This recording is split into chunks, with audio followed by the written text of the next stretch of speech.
മോളെ മോളെ മോളെ ഒക്കെ ഇടുന്ന പറഞ്ഞത് എനിക്ക് ഇച്ചിരി ആപ്പിളൊക്കെയാ കഴിക്കുക. പ്രസവിച്ച് കിടക്കുന്നവരൊക്കെ ആപ്പിളും പഴവും ഒക്കെ കഴിക്കുന്നത് നല്ലതാണ്. എന്തുകുഞ്ഞാ മോളെ? മോളാന്ന് പറഞ്ഞ അമ്മ. ആണല്ലേ? ആദ്യത്തത് മോളല്ലേ? 2 മോളായല്ലേ? എന്തോ ചെയ്യാനാ, സാരമില്ലെന്നേ. പെൺമക്കളെ ഒന്നും വളർത്തിയിട്ടൊരു കാര്യമില്ല. പിന്നെ നമുക്ക് ദൈവം തരുന്നതല്ലേ നമുക്ക് 2 കൈ കൊണ്ടും വാങ്ങിക്കാൻ പറ്റത്തുള്ളൂ. ഇനിയിപ്പോൾ പഴയ പോലൊന്നും അല്ല കേട്ടോ. അങ്ങനെ അടിച്ചു പൊളിച്ചും പുറത്തുനിന്നൊക്കെ കഴിച്ചും ഇഷ്ടമുള്ള ഡ്രസ്സൊക്കെ ഇട്ട് നടന്ന പോലല്ല. ഇപ്പം 2 പെൺകുഞ്ഞുങ്ങളാണ് നിങ്ങൾക്ക്. നിങ്ങൾ പൈസയൊക്കെ സൂക്ഷിച്ചിട്ടുണ്ടല്ലോ ബാങ്കിലോ പോസ്റ്റ് ഓഫീസിലോ ഒക്കെ ഇടണം. എന്നാലേ അവർക്ക് കെട്ടിച്ചൊക്കെ വിടുമ്പോൾ പൈസയൊക്കെ വേണ്ടേ. 2 മോളുടെ പ്രസവം നിർത്തിയായിരുന്നു. അമ്മ പറഞ്ഞ് നിർത്തിയെന്ന്. എന്തായാലും നിർത്തിയതും കാര്യമായെന്നേ. 2 പെണ്ണൊക്കെ ഉണ്ടായ പിന്നെയും പെണ്ണൊക്കെ തന്നെ ഉണ്ടാകത്തുള്ളൂ. അല്ല കുറച്ച് പേർക്കൊക്കെ ആൺകൊച്ചുങ്ങൾ ഉണ്ടാകുന്നേ.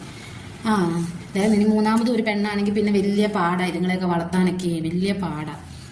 പിന്നെന്നാ പെട്ടെന്ന് ഒരു 18-19 ഡിഗ്രിയോ അല്ലെങ്കിൽ ഡിപ്ലോമയോ ഒക്കെ പഠിപ്പിച്ചിട്ട് അങ്ങ് കെട്ടിച്ചു വിടണം. 18-19 വയസ്സാകുമ്പോൾ അങ്ങ് കെട്ടിച്ചു വിടണം.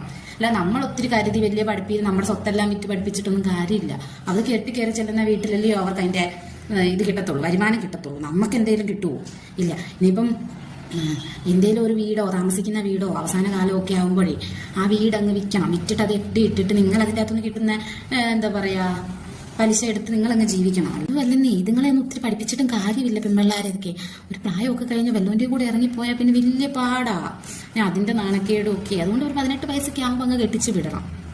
പിന്നെ നമ്മൾ അങ്ങോട്ടെല്ലാം കൊടുക്കണം. പെറ്റെഴുന്നേറ്റ് പോകുമ്പോൾ കൊടുക്കണം, കല്യാണത്തിന് കയറുമ്പോൾ കൊടുക്കണം. എല്ലാം നമ്മൾ അങ്ങോട്ടല്ലേ കൊടുക്കുന്നത്. ഇങ്ങോട്ട് എന്തെങ്കിലും കിട്ടും? ഒന്നും കിട്ടത്തില്ലെന്നേ.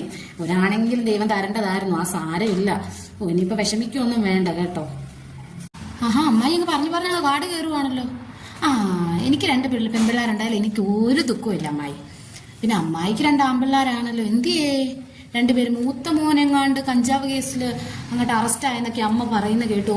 ഇറങ്ങിയോ? പരോളിന് ഇറങ്ങിയോ? അവൻ ഭയങ്കര പ്രശ്നമായിരുന്നു, അവനെ ഇറക്കത്തില്ലായിരുന്നു എന്നൊക്കെ പറഞ്ഞ് നാട്ടുകാരെല്ലാം കൂടെ പിടിച്ചു കെട്ടി പോലീസിനെ ഏൽപ്പിച്ചെന്നൊക്കെ പറഞ്ഞ് ഇറങ്ങിയോ?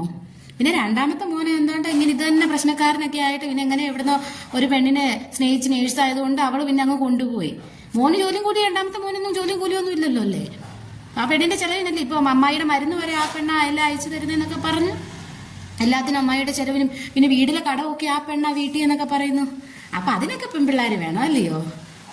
പറയുമ്പോ അങ്ങ് കാട് കയറി അങ്ങ് മനസ്സിലാക്കണം. ആണാണെങ്കിലും പെണ്ണാണെങ്കിലും മാതാപിതാക്കളെ നോക്കാൻ മനസ്സുള്ളവരാരെ നോക്കൂ കേട്ടോ. അതിപ്പോ ആണിന് ജന്മം കൊടുക്കണമെന്നൊന്നും നിർബന്ധമൊന്നുമില്ല. എത്രയോ ആൺപിള്ളേരുള്ള അമ്മമാരും അപ്പന്മാരും ഒക്കെ അനാഥാലയത്തിൽ പോയി കിടക്കുന്നു. അതുകൊണ്ട് ആണ് പെണ്ണെന്നൊന്നുമില്ല. എന്നാ അമ്മായി അങ്ങോട്ട് പോവുകയാണേ. കുറച്ച് പച്ചക്കറിയൊക്കെ വാങ്ങിക്കാനുണ്ട് വീട്ടിലത്തേക്ക് കേട്ടോ. മോളെ വിഷമിപ്പിക്കാൻ വേണ്ടി പറഞ്ഞല്ല കേട്ടോ. ശരി. എന്നാ ശരി.